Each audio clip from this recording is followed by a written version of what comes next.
Hello students. मेरा नाम है सूरज लाल और आप देख रहे हैं बेसिक यूट्यूब चैनल। अब आज का जो हमारा टॉपिक है वो है पोटेंशियल एनर्जी ऑफ स्प्रिंग। अब पोटेंशियल एनर्जी ऑफ स्प्रिंग है तो यहाँ पर स्प्रिंग तो आप देख रहे हो, बट पहले हम थोड़ा सा जो पोटेंशियल एनर्जी है उसके बारे में देख लेते हैं। तो पोटेंशियल एनर्जी के लिए हमने क्या देखा था कि जो वर्क डन होता है, ठीक है, वो क्या होगा, नेगेटिव। अब नेगेटिव तो किसका हो जाएगा, तो कंजर्वेटिव फोर्स का नेगेटिव वर्क डन वो क्या होता है, तो वो होता है पोटेंशियल एनर्जी के बराबर। बट थोड़ा सा यहाँ पर आपको चेंज है। पोटेंशियल एनर्जी कोई पर्टिकुलर पॉइंट की डिफाइन नहीं होती, और वो डिफाइन होगी तो भी हमको उसकी जरूरत नहीं, हमको डिफरेंस ऑफ पोटेंशियल एनर्जी लेना होगा। तो यहाँ पर वो डेल्टा वी आएगा, तो इसको हम actually V F minus V I लिखेंगे। ठीक है, तो क्या है कि जो नेगेटिव वर्क डन और कंजर्वेटिव फोर्स, कंजर्वेटिव फोर्स में कौन सा आएगा, तो ग्रेविटेशनल फोर्स आएगा, ठीक है, इलेक्ट्रिक फोर्स आएगा। तो ऐसा जो ग्रेविटेशनल फोर्स है, इलेक्ट्रिक फोर्स है, उनका जो वर्क डन है वो वर्क डन अगर हम नेगेटिव लेंगे तो वो हमको क्या मिलेगा, चेंज इन पोटेंशियल एनर्जी मिलेगा। अब ये तो हो गया पोटेंशियल एनर्जी के बारे में। अब यहाँ पर हमको जो करना है वो किसके लिए है, तो वो स्प्रिंग के लिए करना है। ठीक है, तो स्प्रिंग का आप लोगों ने स्प्रिंग देखी होगी, ठीक है, यूज भी की होगी। अब जो स्प्रिंग होती है तो उसमें क्या होगा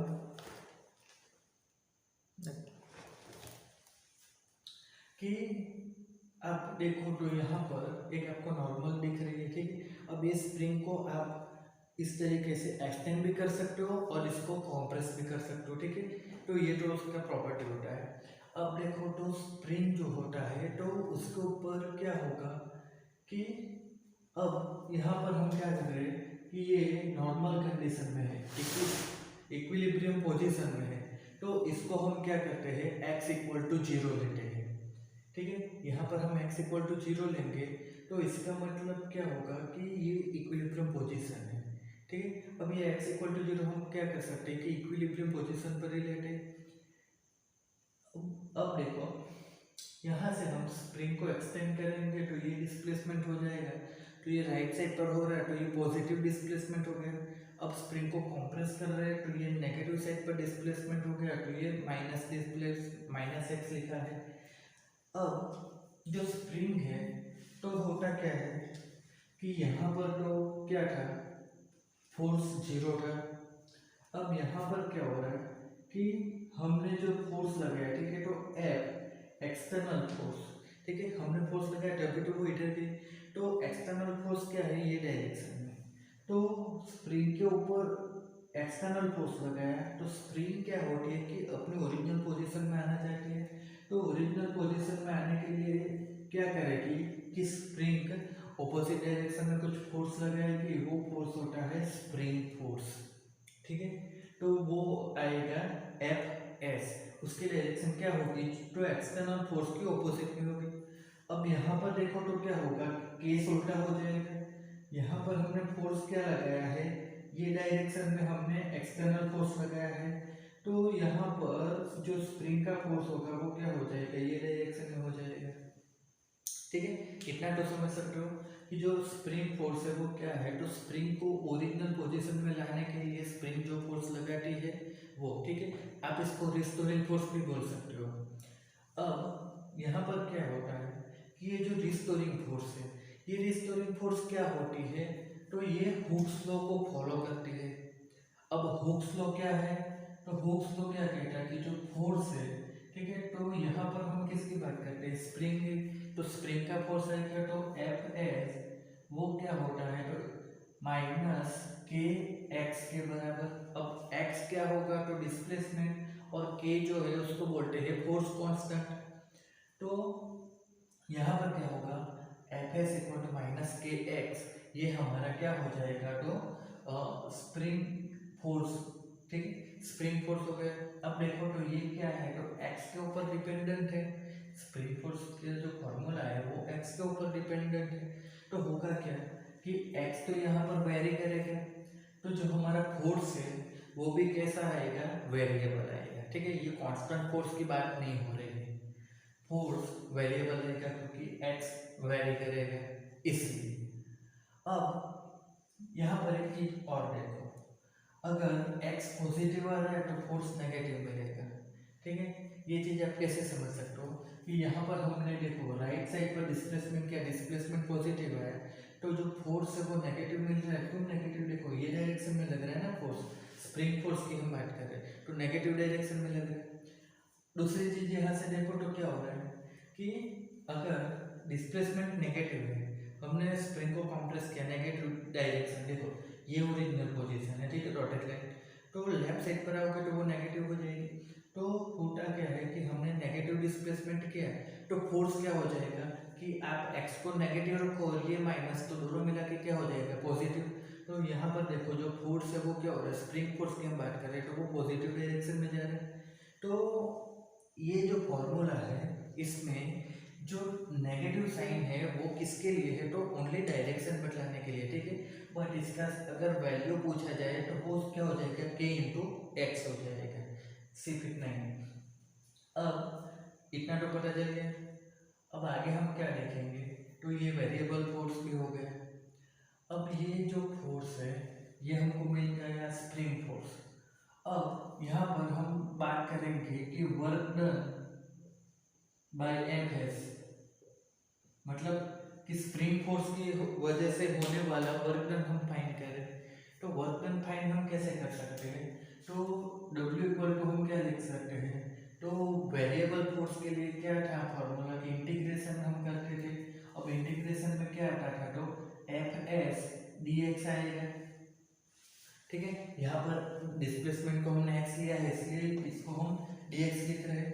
तो अब देखो यहाँ पर हम क्या लिख सकते हैं, इक्वल टू इंटीग्रेशन, ये क्या हो जाएगा, minus K x D x हो जाएगा।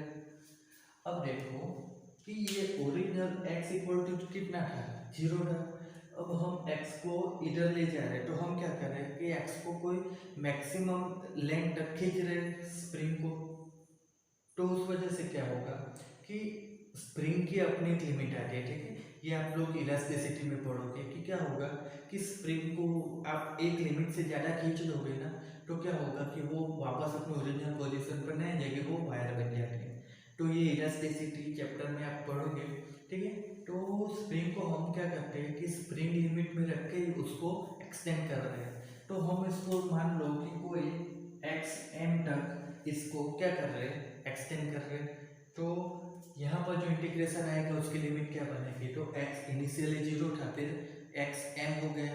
तो यहाँ पर ये जो लिमिट है वो 0 से क्या हो जाएगी, एक्स एम तक हो जाएगी। अब देखो तो w इक्वल टू हम क्या लिख सॉरी w इक्वल टू हम क्या लिख सकते हैं, तो माइनस के बाहर निकल जाएगा। ठीक है, x का इंटीग्रेशन क्या हो जाएगा, तो एक्स स्क्वायर बाई 2 हो जाएगा और इसकी लिमिट क्या आ जाएगी, 0 से एक्स एम हो जाएगी।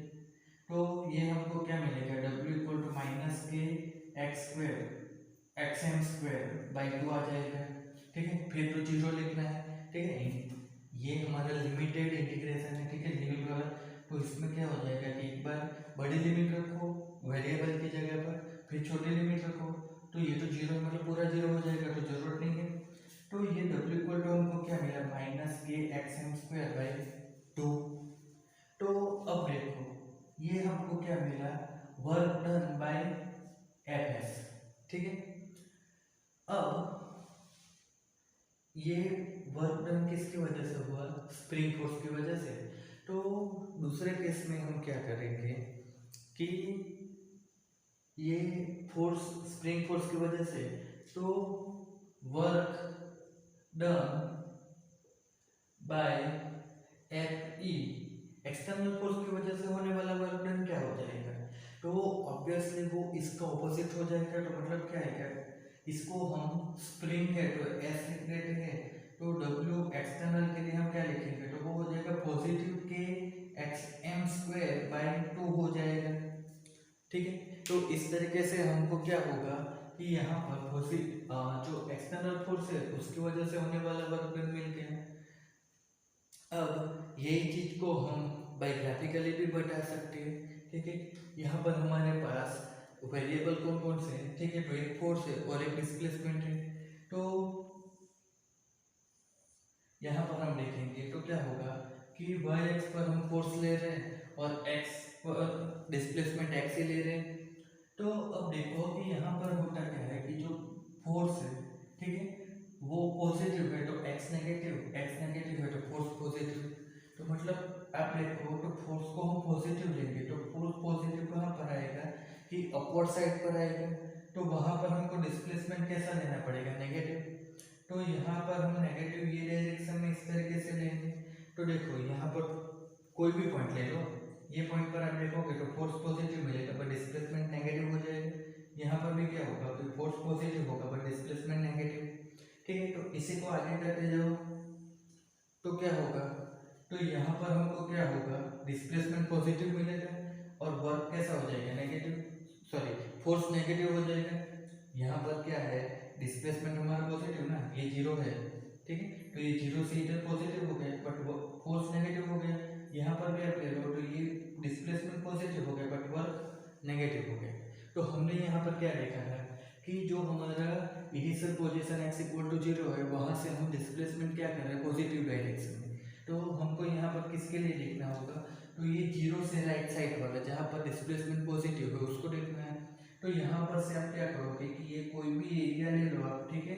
तो वो एरिया हमको क्या बतलाएगा, तो यहाँ पर जो एरिया बनेगा वो एरिया हमको क्या मिलेगा, तो वो हमको minus K X square X M square by 2 ही मिलेगा, ठीक है। तो होता क्या है कि एफ अगेंस्ट एक्स का जो ग्राफ में एरिया बनेगा, ठीक है, वो एरिया भी हमको क्या देगा, वर्क डन ही देता है। अब ये किसके लिए बात हो गई कि जब हम स्प्रिंग को एक्सटेंड कर रहे हैं टब के लिए। अब अगर हम स्प्रिंग को कंप्रेस करेंगे तो कंप्रेस करके हम इसको मान लो कि कोई सी पॉइंट पर ला रहे हैं, ठीक है। तो अब उसके लिए हम यहाँ पर क्या कर सकते हैं, तो ये था एक्सटेंड वाला कोर्स, ठीक है। अब हम अगर कंप्रेस कर रहे हैं तो कंप्रेस कर रहे हैं तो होगा क्या कि जो वर्क डन है, ठीक है, work done by F S, ठीक है। तो मतलब स्प्रिंग फोर्स की वजह से होने वाला वर्क वो डब्ल्यू इक्वल टू हमको क्या मिलेगा, ये मिलेगा minus K x D x. अब यहाँ से हम क्या लिख सकते हैं, तो डब्ल्यू इक्वल टू हम यहाँ से आप देखोगे तो minus K x D x हो गया। अब इसके जरिए हम क्या लिख सकते हैं डायरेक्ट कि माइनस के एक्स एम है, मतलब ये इधर मैक्सिमम गया तो इधर ये कोई सी पॉइंट पे आया तो इसको हम एक्स सी लिखे। तो डब्ल्यू सी इक्वल टू हम क्या लिख सकते हैं कि माइनस के, यहाँ पर देखो कि एक्चुअली एक्स एम पॉइंट तक जा रहा था, ठीक है। तो हमने यहाँ पर क्या लिया कि मैक्सिमम एक्स एम लिया एक्सटेंडेड के लिए। अब कंप्रेस हो रहा है तो वो कोई सी पॉइंट पे आ रहा है तो उसको हम एक्स सी लेंगे, ठीक है। तो यही सेम थिंग रहने वाली है, ठीक है। वर्क डन फाइंड करने के लिए तो क्या होगा कि इंटीग्रेशन करना होगा, 0 से एक्स एम में करना रहेगा।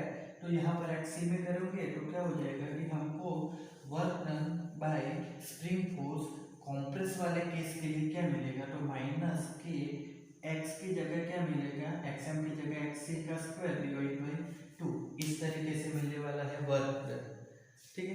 कुछ नहीं है, जब पहले केस में एक्सटेंड हो रहा था तो एक्स जीरो से एक्स एम हो रहा था, तो दूसरे केस में क्या हो रहा है, एक्स जीरो से एक्स सी हो रहा है। तो चेंज क्या आएगा कि जहाँ पर एक्स एम था वहाँ पर एक्स सी आ जाएगा, बाकी सब सेम रहेगा। तो वही चीज़ है कि यहाँ पर हमको वर्क डन मिल जाएगा। अब ये किसके लिए है, कॉम्प्रेस के लिए, ये एक्सटेंडेड के लिए। अब अगर हम मान लें कि जो लिमिट है, ठीक है, वो लिमिट एक्स आई से एक्स एफ जितनी है, मतलब इनिशियल पोजीशन से फाइनल पोजीशन तक की लिमिट हम ले लेंगे।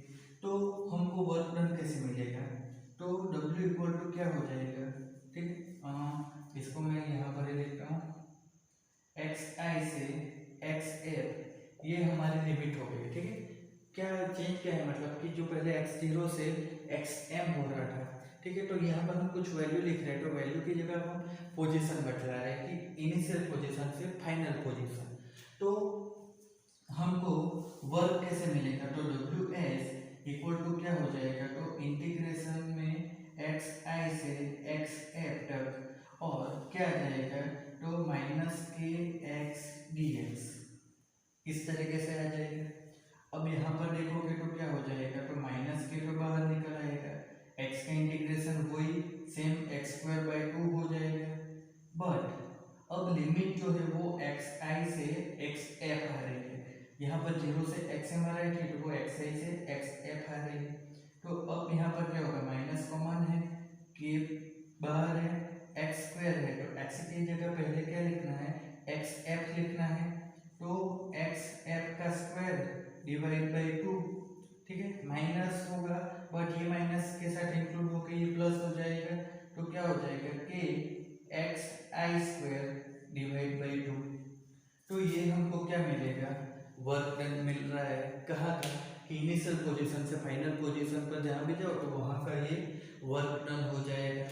तो अब ये वर्क डन डब्ल्यू एस, ठीक है, किसकी वजह से, तो स्प्रिंग फोर्स की वजह से होने वाला वर्क डन, ठीक है, इनिशियल से फाइनल पोजीशन के। तो अब इसमें क्या हो रहा है कि जो वर्क डन है वो किसके ऊपर डिपेंड कर रहा है, तो एक्स एफ और एक्स आई, मतलब इनिशियल एंड फाइनल पोजीशन, इसी पे वर्क डन डिपेंड कर रहा है। तो ऐसे वर्क डन को क्या बोलते हैं, कंजर्वेटिव, ठीक है। तो इसका मतलब क्या हुआ कि यहाँ पर जो वर्क डन हो रहा है वो वर्क डन अगर कंजर्वेटिव है, कैसे, क्योंकि work done only in initial and final position पर डिपेंड कर रहा है, तो वो क्या हो गया, कंजर्वेटिव हो गया। तो यहाँ पर जो फोर्स है वो कौन सा था, तो फोर्स यहाँ पर कौन सा था, एफ एस, मतलब स्प्रिंग फोर्स था। तो जो स्प्रिंग फोर्स है वो भी क्या हो जाएगा, कंजर्वेटिव फोर्स कहलाएगा।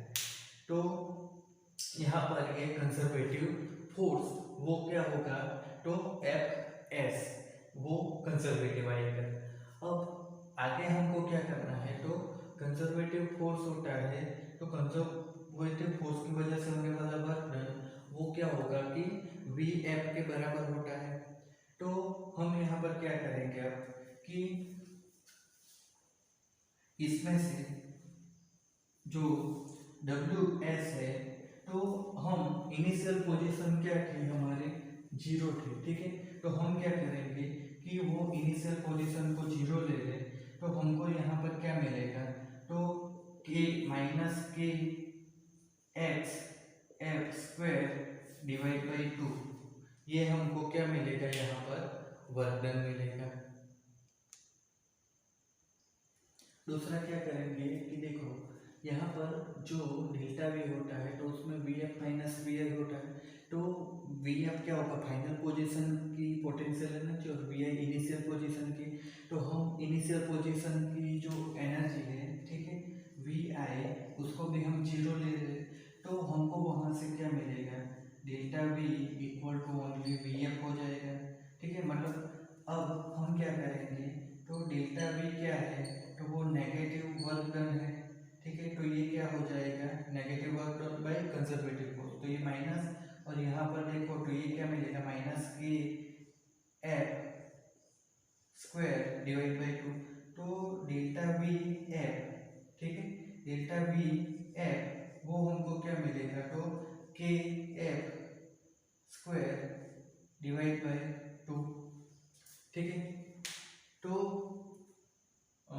कुछ रह गया, हाँ, के एफ नहीं है, के एक्स एफ का स्क्वायर है, ठीक है। तो ये क्या मिलेगा हमको, के एक्स एफ का स्क्वायर डिवाइड बाई 2 है, देखो एक्स था वो बोल दिया, जमकर बोल दोगे कि सर ने कुछ ध्यान नहीं रखा है ना, बट कुछ नहीं बोल दो, सुन लूँगा।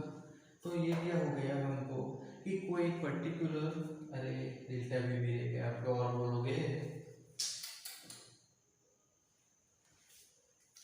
क्या होगा कि कोई भी एक पर्टिकुलर पॉइंट के पास का हमको जो पोटेंशियल एनर्जी है वो मिलेगा। देखो V F equal to X F, तो मतलब इन जनरल टर्म में हम क्या लिख सकते हैं, पोटेंशियल एनर्जी इक्वल टू के एक्स स्क्वायर डिवाइड बाई 2। ठीक है, ये क्या था, फाइनल पोजीशन के लिए था। देखो हमने किया क्या है कि जो वर्क डन फाइंड कर रहे थे due to conservative force, conservative force कौन सा था, तो मतलब स्प्रिंग फोर्स था। तो स्प्रिंग फोर्स की वजह से फाइंड कर रहे थे वर्क डन, वो ये वाला था। अब ये वाला जो वर्क डन है वो हमको क्या मिला, तो minus K X F square divide by 2 plus K I X I square divide by 2। तो यहाँ पर क्या था कि जो वर्क डन था वो इनिशियल और फाइनल पोजीशन पर डिपेंड करता था, तो मतलब ये कंजर्वेटिव फोर्स हो गया। अब हम क्या करें कि जो इनिशियल पोजीशन थी उसको हम इक्विलिब्रियम पोजीशन पर ले रहे, तो इनिशियल पोजीशन 0 आती है वहाँ पर इक्विलिब्रियम पोजीशन पर। दूसरा कि इनिशियल पोजीशन की हम जो पोटेंशियल एनर्जी है उसको भी हम 0 कंसीडर कर रहे हैं। तो अब यहाँ से हमको वर्क डन क्या मिलेगा, तो माइनस के एफ स्क्वायर डिवाइड बाई 2 लग गया। ठीक है, इसको एक्स आई को 0 लिया इसलिए पूरा निकल गया। दूसरा हमने क्या किया कि वी आई को 0 ले लिया, तो डेल्टा वी इक्वल टू क्या हो गया, V F, delta V equal to V F हो गया। तो वी एफ इक्वल टू हम क्या लिख सकते हैं, तो वी एफ इक्वल टू हम लिख सकते हैं minus of work done by conservative force. तो यहाँ पर हमको वर्क डन क्या मिला, माइनस के एफ स्क्वायर के X F square divide by 2। तो हमने माइनस ऑफ माइनस के एफ एक्स स्क्वायर लिख दिया डिवाइड बाई 2 भी है। ठीक है, तो वो हमको मिल गया क्या, वी एफ इक्वल टू के X F square divide by 2। तो इन जनरल हम क्या लिख सकते हैं, वी इक्वल टू के एक्स स्क्वायर बाई 2। इसका मतलब क्या है कि जो स्प्रिंग है, पहले तो दो चीज समझो, स्प्रिंग के ऊपर लगने वाला जो फोर्स है, ठीक है, वो क्या है, तो वेरिएबल फोर्स है। दूसरा जो स्प्रिंग फोर्स हो वो कंजर्वेटिव फोर्स है क्योंकि वो इनिशियल और फाइनल पोजीशन पर डिपेंड करता है। तीसरा कि स्प्रिंग की पोटेंशियल एनर्जी हमको v इक्वल टू के एक्स स्क्वायर डिवाइड बाई 2 इस तरीके से मिलती है। अब आगे हम क्या करेंगे कि इसका जो ग्राफ बनेगा, ठीक है, पोटेंशियल एनर्जी, मैकेनिकल एनर्जी और काइनेटिक एनर्जी, तीनों का ग्राफ कैसे बनता है वो हम देखेंगे। बट उससे पहले एक चीज यहाँ पर देख लो कि अगर यहाँ पर हम कोई चीज को, यहाँ पर आप देखो तो x इक्वल टू 0 है, तो हम क्या करें कि स्प्रिंग को हम एक्सटेंड करके एक्स एफ फाइनल पोजीशन पर ले गए और वहां से उसको अलाउ कर रहे हैं एक्स आई पर आने के लिए। मतलब कि एक साइकिल बना रहे, कौन सा, यहाँ से यहाँ गए और वापस यहाँ पर आने का एक साइकिल बना लिया। तो ये साइकिल में देखोगे तो क्या हो जाएगा, तो इनिशियल पोजीशन एक्स आई और फाइनल पोजीशन में क्या हो जाएगी, एक्स आई ही हो जाएगी। तो यहाँ पर होने वाला वर्क डन क्या आ जाएगा, 0 आ जाएगा। अब वर्क डन 0 आ जाएगा तो मतलब क्या होगा, पोटेंशियल एनर्जी 0 हो जाएगी। तो ये चीज आपको समझनी है कि साइक्लिक प्रोसेस जो होगी तो उसके लिए पोटेंशियल एनर्जी 0 होती है। ठीक है, ये वाले में आप लगा दो ना, यहाँ पर एक्स आई और एक्स आई दोनों जगह पर, तो माइनस में प्लस और माइनस 0, तो वर्क डन 0, तो पोटेंशियल एनर्जी 0 ही होगी। अब हमको क्या देखना है कि इसका ग्राफ बनाना है। ठीक है, तो ये ग्राफ कैसे बनाते हैं वो बहुत अच्छे से समझ लो, क्योंकि ये आपको जो 14 चैप्टर है उसमें भी आएगा। यहाँ पर हमको एनर्जी, ठीक है, एनर्जी में कौन सा होगा, तो सारे के सारे एनर्जी आ जाएगी, potential, kinetic, mechanical, against displacement. ठीक है, उसका ग्राफ बनाना है। तो उसके लिए एक चीज यहाँ पर समझो कि हम क्या करते हैं कि इसको इक्विलिब्रियम पोजीशन से एक डायरेक्शन में मैक्सिमम ले जाकर छोड़ देते हैं। तो हम इसको क्या करते हैं कि ये डायरेक्शन में यहाँ पर ले गए, अब यहाँ से हम इसको छोड़ देंगे तो क्या होगा कि यहाँ पर तो ये रेस में थे, जब हम इसको लीव करते हैं तो रिलीज करते हैं तो ये क्या थे, रेस पर थी, मतलब यहाँ पर इनिशियल वेलोसिटी 0 थी। तो यहाँ से ये क्या होता है कि ये डायरेक्शन में आती है, तो ये पॉइंट पर क्या होगा, मैक्सिमम वेलोसिटी होगी और इधर आके क्या हो जाएगी, वेलोसिटी अगेन 0 हो जाती है। ठीक है, तो ये दोनों पॉइंट पर क्या होगा, वेलोसिटी 0 होती है और ये पॉइंट पर वेलोसिटी क्या होती है, मैक्सिमम होती है। अब देखो तो यहाँ पर क्या हो जाएगा कि डिस्प्लेसमेंट मैक्सिमम हो जाएगा, यहाँ पर x इक्वल टू 0 होगा और ये जगह पर वापस क्या हो जाएगा, डिस्प्लेसमेंट मैक्सिमम होता है। इतना तो सिंपल पता चल गया कि जब हम स्प्रिंग को एक डायरेक्शन में खींच देते हैं और फिर वहाँ से रिलीज करेंगे तो वहाँ पर उसकी वेलोसिटी 0 होती है। फिर वो क्या होगा, स्प्रिंग है ना, कोई दूसरा ऑब्जेक्ट थोड़ी है कि वहाँ पर रुक जाएगा, स्प्रिंग है तो उसको खींचा तो वो अपोजिट डायरेक्शन में आएंगे ड्यू टू स्प्रिंग फोर्स। तो ये अपोजिट डायरेक्शन में आकर x इक्वल टू 0 के पास नहीं रुक जाएगी, वो थोड़ा कॉम्प्रेस भी हो जाएगी तो इधर आ जाएगी, फिर अगेन वो उधर जाएगी तो इधर आएगी तब उसकी वेलोसिटी वापस 0 हो जाती है। तो इन केस में क्या होगा कि जहाँ पर वेलोसिटी 0 होती है वहाँ पर डिस्प्लेसमेंट मैक्सिमम होता है, जहाँ पर वेलोसिटी मैक्सिमम होती है वहाँ पर डिस्प्लेसमेंट 0 होता है। तो हमारे पास क्या है कि 3 पोजीशन आ रही है, ठीक है। अब इसको हम एक्चुअली -xm लिख लेते हैं, ठीक है। तो पोजीशन क्या है, ठीक है, पोजीशन -xm, ठीक है। तो -xm पर हमको काइनेटिक एनर्जी क्या होगी, ठीक है। तो काइनेटिक एनर्जी यहाँ पर -xm पोजीशन पर काइनेटिक एनर्जी क्या होगी, 0 होगी, ठीक है। क्यों 0 होगी, तो ये क्या है कि v इक्वल टू 0 है ना, तो काइनेटिक एनर्जी 0, पोटेंशियल एनर्जी क्या बनेगी, तो हमने पोटेंशियल एनर्जी के लिए फार्मूला क्या ऑब्टेन किया, तो v इक्वल टू के एक्स स्क्वायर डिवाइड बाई 2, ठीक है। तो यहाँ पर हमको क्या मिलेगा, K X M square divide by 2, but ये क्या है माइनस, ठीक है। और मैकेनिकल एनर्जी क्या बनेगी, तो ये दोनों का समेशन तो वो हो जाएगी -kxm² डिवाइड बाई 2 ही रहेगी। अब हम x इक्वल टू 0 ले रहे हैं, तो ये पोजीशन की हम बात करें तो वहाँ पर हमको काइनेटिक एनर्जी क्या मिलेगी, तो 1/2 mvm², ठीक है। पोटेंशियल एनर्जी क्या बनेगी, तो यहाँ पर डिस्प्लेसमेंट 0 है तो ये 0 बन जाएगी, तो ये हमको क्या मिलेगी 1/2 mvm², ठीक। अब अगेन हम xm ये वाले पोजीशन ले रहे हैं तो वहाँ पर हमको ये 0 ही हो जाएगी और ये क्या आ जाएगा, काइनेटिक एनर्जी 0 ही है क्योंकि यहाँ पर वेलोसिटी 0 है, और ये क्या आ जाएगा प्लस के xm² डिवाइड बाई 2, तो मैकेनिकल एनर्जी की वैल्यू क्या आ जाएगी, के xm² डिवाइड बाई 2 हो जाएगी, ठीक है। अब मैकेनिकल एनर्जी जो पॉजिटिव होती है तो ये वैल्यू पॉजिटिव ले रहे हैं, ठीक है। इसको भी आप पॉजिटिव ले सकते हो, ठीक है, क्योंकि डायरेक्शन बतलाती है ना नेगेटिव तो, ठीक है। ये डायरेक्शन में वैल्यू है, ये वो डायरेक्शन में वैल्यू है इसकी। तो अब यहाँ पर हम एनर्जी अगेंस्ट डिस्प्लेसमेंट का ग्राफ ले लें तो क्या होगा कि ये एनर्जी है वाई डायरेक्शन पर और एक्स डायरेक्शन पर क्या होगा, तो डिस्प्लेसमेंट होगा। अब यहाँ पर हमारा xm है, यहाँ पर -xm है, यहाँ पर x इक्वल टू 0 है। तो देखो टोटल एनर्जी क्या होगी, वो तो कंजर्वेटिव है ना, मैकेनिकल एनर्जी कंजर्वेटिव है, हर जगह पर सेम रहेगी। तो xm से लेके -xm तक वो मैकेनिकल एनर्जी सेम ही रहने वाली है, ठीक है। उसमें कंफ्यूज मत होना, यहाँ पर आपको कुछ अलग फॉर्मूला लिखे फिर भी कंफ्यूज मत होना, पढ़ चुके हो ना, मैकेनिकल एनर्जी कंजर्वेटिव होती है, ठीक है। तो क्या होगा कि हर जगह पर वो सेम रहने वाली है। अब देखो तो xm पर हमको क्या मिल रहा है, तो xm पर हमको ये कौन सा मिलेगा पोटेंशियल एनर्जी, तो वो कितना मिलेगा के xm² बाई 2 जितना, मतलब ये इसके जितना ही आएगा मैकेनिकल एनर्जी के जितना, ठीक है। ये दोनों की वैल्यू सेम ही रहती है ना, पोटेंशियल एनर्जी और मैकेनिकल एनर्जी, तो ये यहाँ पर हमको मिलेगा, ठीक है। x इक्वल टू 0 पर क्या हो जाएगा, तो ये 0 हो जाएगा।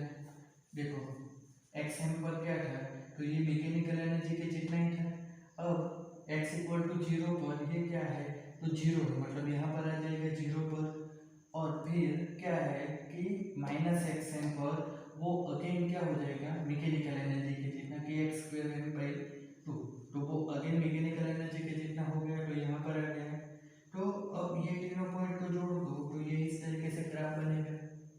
अब दूसरा देखो तो वो क्या हो जाएगा कि हम काइनेटिक एनर्जी की बात करें तो काइनेटिक एनर्जी -xm पर क्या है 0, तो -xm पर काइनेटिक एनर्जी की बात करते हैं तो वो 0 हो गई, ठीक है।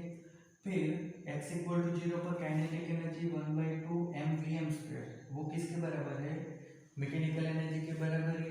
तो यहाँ पर ये मैकेनिकल एनर्जी के बराबर हो गए। और अगेन पॉजिटिव डिस्प्लेसमेंट पर क्या है, तो वो जीरो है, तो मतलब यहाँ पर जीरो हो गई। तो अब ये तीनों पॉइंट को जोड़ दो तो ये क्या हो गया, ये काइनेटिक एनर्जी हो गई, ये वाला K है, ये वाला V है। तो बुक में ये ग्राफ आपको इस तरीके से मिलता है, ठीक है। तो अब हम एक न्यूमेरिकल भी देख लेते हैं इसके रिगार्डिंग टू, बट उसके पहले एक टॉपिक थोड़ा सा छूट गया है, ठीक है, वो हम कवर करते हैं। जो टॉपिक है वो ये है कि कोई इनिशियल पोजीशन से हम क्या करते हैं कि स्प्रिंग को मैक्सिमम कोई एक डायरेक्शन में हमने एक्सटेंड कर लिया है। अब वहाँ से ये मैक्सिमम पोजीशन से हम क्या कर रहे हैं कि स्प्रिंग को रिलीज कर रहे हैं। तो होता क्या है कि यहाँ पर इसकी वेलोसिटी तो जीरो होती है। अब हम क्या करेंगे कि कोई x equal to X position पर हम उसकी वेलोसिटी भी इक्वल टू v लेंगे। तो अब हम क्या करेंगे कि दोनों जगह पर मैक्सिमम और x इक्वल टू एक्स पर दोनों जगह पर हम क्या करेंगे कि उसकी मैकेनिकल एनर्जी की बात करें तो वो तो सेम रहेगी। तो क्या होगा कि x कहाँ पर होगी, xm पर, और mechanical energy at x point पर। तो अब मैक्सिमम पॉइंट पर इसकी मैकेनिकल एनर्जी क्या बनेगी, तो xm मैक्सिमम पॉइंट पर, वहाँ पर वेलोसिटी जीरो है, मतलब काइनेटिक एनर्जी नहीं रहेगी, मैकेनिकल एनर्जी क्या होगी, ओनली पोटेंशियल एनर्जी रहेगी। तो यहाँ पर xm क्या आएगा, तो 1/2k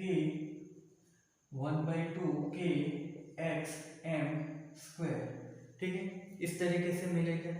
अब x पॉइंट पर, ये वाला कोई बीच वाला पॉइंट पर, तो वहाँ पर डिस्प्लेसमेंट x और वेलोसिटी भी है। तो ये पॉइंट पर हमको क्या मिलेगा, 1/2 mv square plus 1/2 kx square. इस तरीके से हमको उसका पोटेंशियल एनर्जी मिलेगा। तो ये दो पॉइंट पर क्या हो गया, ये मैक्सिमम पॉइंट पर मैकेनिकल एनर्जी हुई, और ये कोई x equal to X point पर मैकेनिकल एनर्जी हुई, ठीक है। अब ये मैक्सिमम एनर्जी क्या है, पोटेंशियल। तो हम क्या करेंगे कि अगर हम x इक्वल टू जीरो ले मिड पॉइंट, तो मिड पॉइंट पर हमको क्या मिलेगा, E equal to 1/2 mvm square मिलेगा, है ना। क्यों, यहाँ पर हमको मैक्सिमम वेलोसिटी है, तो यहाँ पर मैकेनिकल एनर्जी 1/2 mvm स्क्वायर हो गई। तो हम क्या करेंगे, ये दोनों को कंपेयर करें तो 1/2 k xm square equal to 1/2 mvm square. तो अब यहाँ से अगर हम vm को सब्जेक्ट बनाए, ठीक है, इसको सब्जेक्ट बनाना है vm को, तो क्या होगा, 1/2 तो कैंसिल हो जाएगा, ठीक है, ये वाला क्या आ जाएगा, k/m हो जाएगा, और ये xm का स्क्वायर, इधर ये स्क्वायर। अब रूट ले लो तो ये vm इक्वल टू ये क्या हो जाएगा, k/m हो जाएगा, और ये हो जाएगा xm।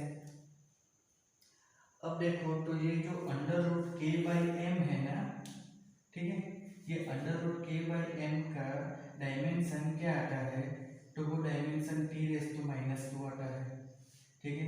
अब xm है तो उसका डायमेंशन क्या आएगा, L1 आएगा, ठीक है।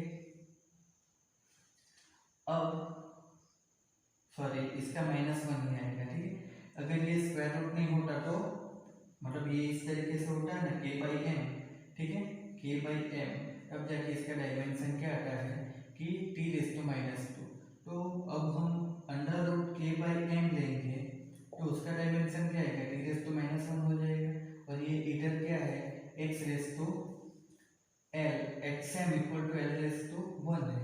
तो अब देखो जो राइट हैंड साइड है, ये राइट हैंड साइड, उसका डायमेंशन हमको क्या मिलेगा, L1 t-1 हो जाएगा ना। अंडर रूट k/m है तो k/m का t⁻², अंडर रूट k/m का उसका स्क्वायर रूट निकाल लो तो ये -1 हो जाएगा।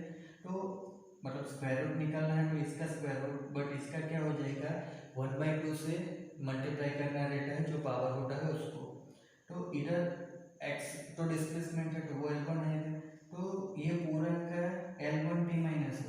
अब इधर देखो क्या है, v है, वेलोसिटी है, तो उसका भी तो L1 t माइनस वन ही आता है। तो मतलब दोनों साइड पर डायमेंशन सेम आता है, तो हमारा जो इक्वेशन है वो क्या है, डायमेंशनली ट्रू है। तो क्या होगा कि हम यहाँ पर क्या कह सकते हैं कि जो पोटेंशियल एनर्जी है वो काइनेटिक एनर्जी में कन्वर्ट हो रही है। ठीक है, ये एक्चुअली कुछ हमने नया यहाँ पर प्रूव नहीं किया है, बट ये स्प्रिंग वाला केस था उसके लिए बताया। पिछले वीडियो में भी हमने देखा था कि जो कोई ऑब्जेक्ट है उसको हमने कुछ वर्क करके ऊपर ले गया, वहाँ से रिलीज करोगे तो नीचे आता है, तो उसकी कुछ काइनेटिक एनर्जी बनती है, तो वही था। अब यहाँ से हम एक न्यूमेरिकल करने वाले हैं, वो है 6.8। एग्जाम्पल 6.8 है। अब ये एग्जाम्पल में हम क्या करेंगे, तो यहाँ पर बहुत सारी चीज़ें ली है कि जो कार वाले होते हैं, ठीक है, कार मैन्युफैक्चरर वो क्या करते हैं कि कार का टेस्टिंग करते हैं कि कितनी स्पीड से टकराएगी तो कितना डिफेक्ट हो सकता है उसके लिए। तो वहाँ पर वो लोग क्या करते हैं कि एक डिटेल हमको यहाँ पर दी हुई है, मास इतना दिया हुआ है 1000 kg, ठीक है, वेलोसिटी दी हुई है 18 किलोमीटर पर आवर, फिर स्प्रिंग कांस्टेंट k की वैल्यू दी हुई है 6.25 इंटू 10⁻³ न्यूटन पर मीटर। अब हमको फाइंड करना है कि मैक्सिमम कंप्रेशन कितना होगा, तो हमको एक्चुअली x ही फाइंड करना है, ठीक है। अब देखो तो होता क्या है,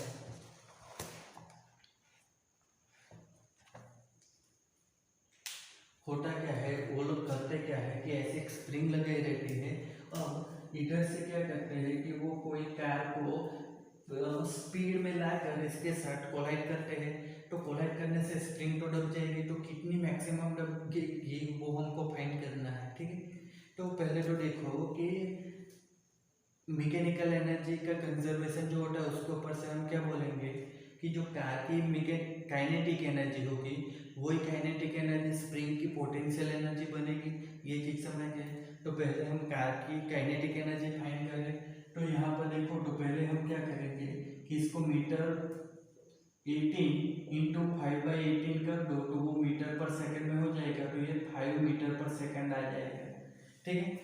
अब पहले हम काइनेटिक एनर्जी ऑफ कार वो फाइंड करते हैं, तो वो हमको क्या मिलेगी कि c = 1/2 mvc²। तो 1/2 कार का वेट कितना दिया है 1000 है, तो 10⁻³ और वेलोसिटी कितनी आ गई तो 5, तो 5 का स्क्वायर। तो यहाँ से हमको जो काइनेटिक एनर्जी ऑफ कार मिलेगी वो क्या हो जाएगी 1.25 10⁻⁴। ये हमको क्या हुआ कि यहाँ से जो कार आ रही है तो वो कुछ मोशन में है ना, वेलोसिटी है, तो उसकी काइनेटिक एनर्जी वो हमको यहाँ पर मिल चुकी है। अब स्प्रिंग तो नॉर्मल कंडीशन में होती है, इक्विलिब्रियम, तो कार इसके साथ जब कोलाइड करेगी तो अपनी जो काइनेटिक एनर्जी होगी वो इसको दे देगी, तो इसके अंदर वो क्या होगी as a potential energy store हो जाएगी। तो अब हम यहाँ से क्या लिख सकते हैं कि Kc = Vs = 1.25 इंटू 10⁻⁴। तो Vs पोटेंशियल एनर्जी, तो वो क्या है 1/2 kxm² = 1.25 इंटू 10⁻⁴। तो xm², ठीक है, वही तो बतलाएगा, ठीक है।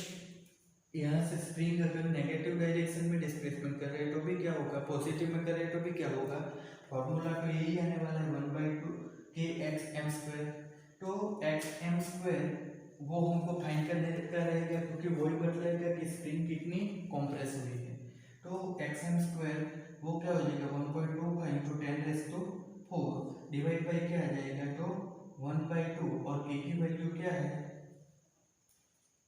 सॉरी 2 ऊपर चला जाएगा ना, और k की वैल्यू क्या है तो 6.25 इंटू 10⁻⁵। तो हमको यहाँ पर इसका जो वैल्यू आता है उसका स्क्वायर रूट ले लो, तो हमको मिलेगा xm = 2 मीटर। तो ये हमारा क्या हो जाएगा आंसर फाइनल, ठीक है।